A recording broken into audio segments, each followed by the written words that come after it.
My name is Andrew Hunt. I'm a professor of history in the Department of History here at the University of Waterloo. I teach mostly contemporary history, post-World War II, United States history.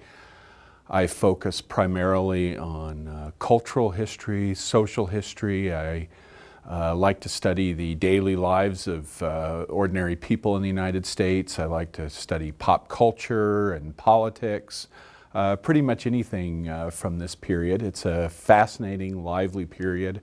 A lot happened from this time, about the 1940s, up into the new millennium I go. And I'm interested in the effects of protest. I'm interested in the popular culture and film, in music.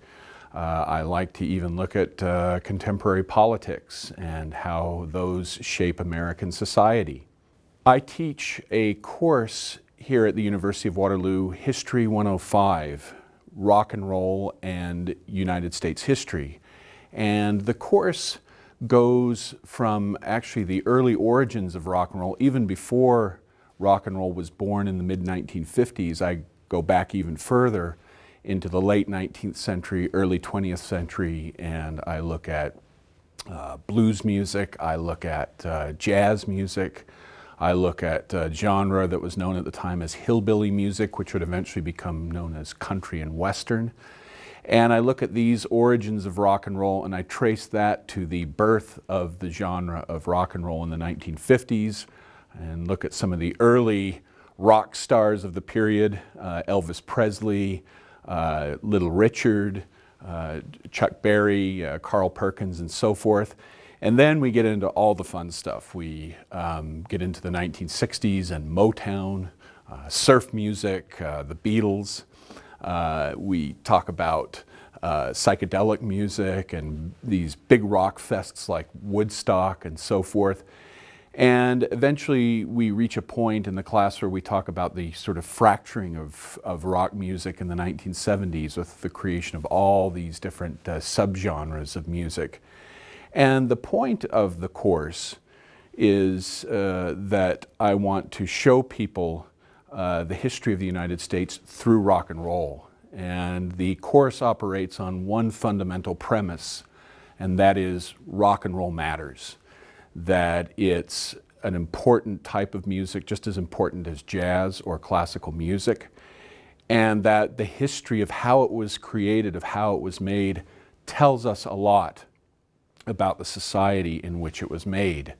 And so I talk about the record industry, I talk about rock stars, I talk about the larger backdrop of history that was going on all around them in the 50s, 60s, 70s, 80s, 90s, the technology that was introduced that changed music, and the people who listened to music, the consumers, and how they interacted with the music and how they listened to it in different ways, from records to 8-track tapes to MP3s.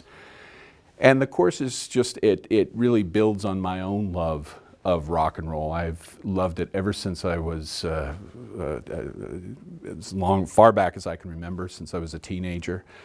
I teach other courses as well. I teach U.S. history surveys. The survey courses, History 257 and 258, are the history of the United States from the colonial period to the present. And both of those are sort of a broad overview of the country and its history. I teach histories of the Civil Rights Movement, History 314. I've taught courses on conspiracy theories in American society. I'm looking to teach a course down the road on the Kennedys, on the Kennedy brothers, John F. Kennedy, Bobby Kennedy, and their political experiences.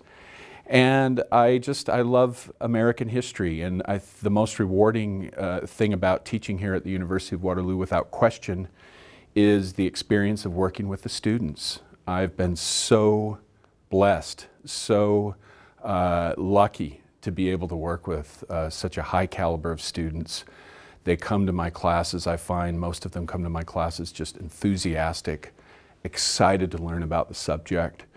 And it's really, I think, one of the high points when a student comes up to you at the end of a course and tells you just how much they've discovered and how excited they have been by the subject matter, and how they learned about a new area of history that they hadn't known about before. It's really quite exciting.